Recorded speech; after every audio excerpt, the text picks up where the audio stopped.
Eu tenho aqui um triângulo ABC e ele é um triângulo isósceles porque ele tem dois lados com a mesma medida. E no vídeo anterior a gente viu, ou melhor, a gente demonstrou que num triângulo isósceles os ângulos da base são congruentes, ou seja, eles têm a mesma medida.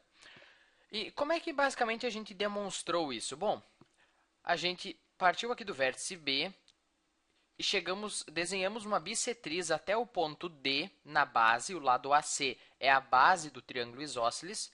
Então, o segmento BD é uma bissetriz, ele divide o ângulo em dois ângulos congruentes,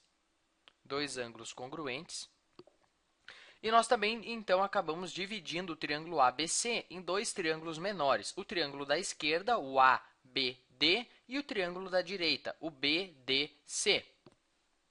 E nós vimos que o triângulo ABC, aliás, o triângulo ABD e o triângulo BDC são congruentes. Nós vimos que eles se encaixam naquele caso LAL, né?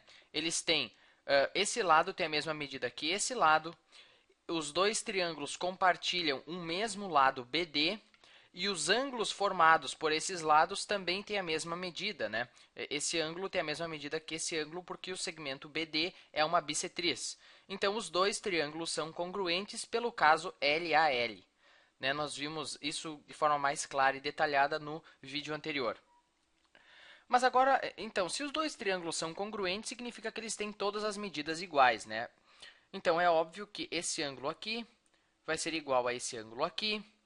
Esse ângulo aqui, vou pegar uma outra cor. Esse ângulo aqui vai ser igual a esse ângulo aqui. E esse lado aqui vai ser igual a esse lado aqui. Afinal, os dois triângulos têm todas as medidas iguais.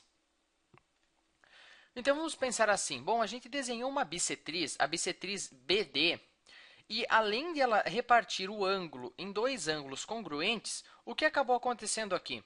Bom, ela repartiu a base em dois segmentos congruentes também, né? Esse segmento AD tem a mesma medida que o segmento DC. Então, a bissetriz, ela também repartiu, além de repartir o ângulo em dois ângulos iguais, isso que é a bissetriz, né? Ela repartiu a base em duas metades iguais.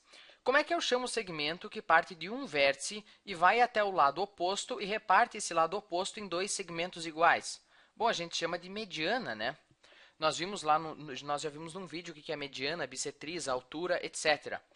Então, a bissetriz num triângulo isósceles, a bissetriz relativa à base do triângulo isósceles, ela também é uma mediana. Então, a bissetriz relativa à base também é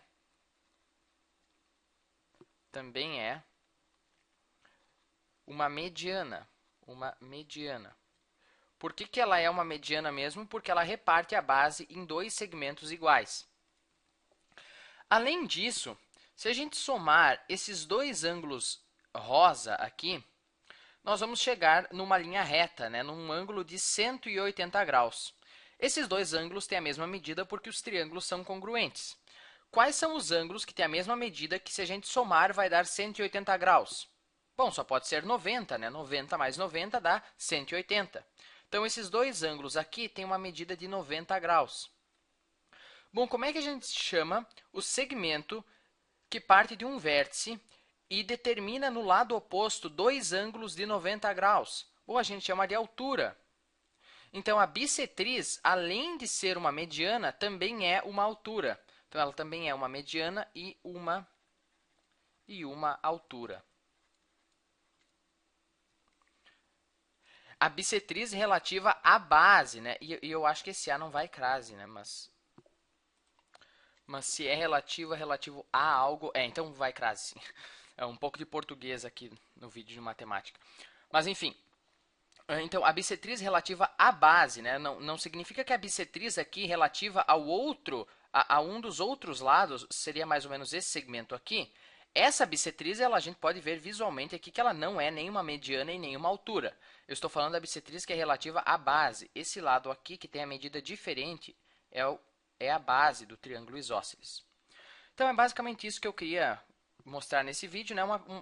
Ir um pouco além do que nós fomos no vídeo anterior. Então, num triângulo isósceles, a bissetriz relativa à base também é uma mediana e uma altura. Espero que você tenha entendido e até o próximo vídeo.